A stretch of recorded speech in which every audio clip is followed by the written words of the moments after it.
Hey, what's up guys? This is iTechWorld11, and this is my second part of my Samsung Galaxy S5 drop test case, and this is the Diztronic Reactor case for the Galaxy S5. Just like I did with a drop test with another Diztronic case just the other day, here I'm testing out a little bit thicker, a little bit stronger, and a dual layer case that's probably going to give you a little bit more protection. This is a case with an inner silicone layer and a hard exterior shell that combined should give you a lot more protection. So the first test I'm going to go ahead and do is a simple face down test. This will be about from 5 feet. That's about from where my shoulders are. Let's go ahead and get started in 3, 2, 1.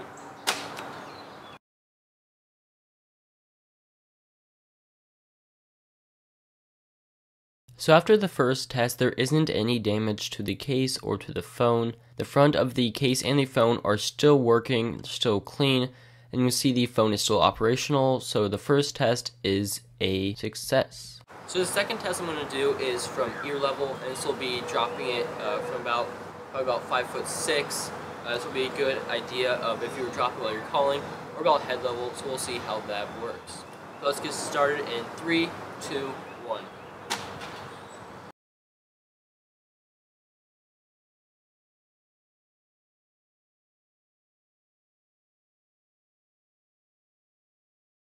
So that was a little bit of a harder test than the first drop, but this case survived just as well, still really without any damage, a little bit of dust on the top, but that does get cleaned away very easily, and the phone again is operational, so test number 2 is again a success.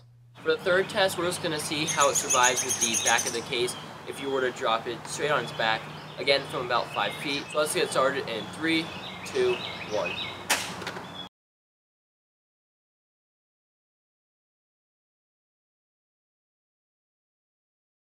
So that was a very tough drop, and you can see this is the first drop to do any damage to the case. We have some hairline scratches on the very bottom, so very light nicks. These are noticeable, however I really don't think it's that big of a deal, but of course your phone is still working, which is all that really matters, so this test is still a success. It still leaves your phone working, even with the light nicks on the bottom of the case. It really doesn't bother me. For the fourth and final test, I'm going to drop it from about 8 feet, so it'll be a pretty high test, and we're just going to see wherever it falls, how it fares. So this will be a good random drop to see how it holds up. Let's get started in 3, 2, 1.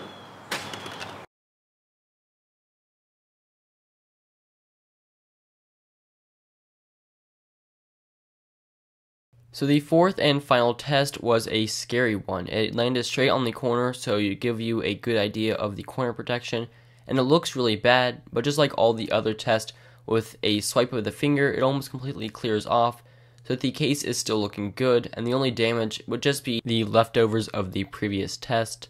But even with that little bit of damage, again, this phone is operational. So after the fourth test and all the previous tests, this phone is still working, and the case is still in very good condition, besides some very faint scratches on the bottom. But again, for a $13 case, I think you'll take some light scratches to know you're protecting your $650 phone. So I think it's quite evident you really shouldn't need any more protection in this case. If you want to check this out, I'll have the link in the description. Make sure you subscribe, give this video a like, and comment your opinions, and I'll see all of you guys later.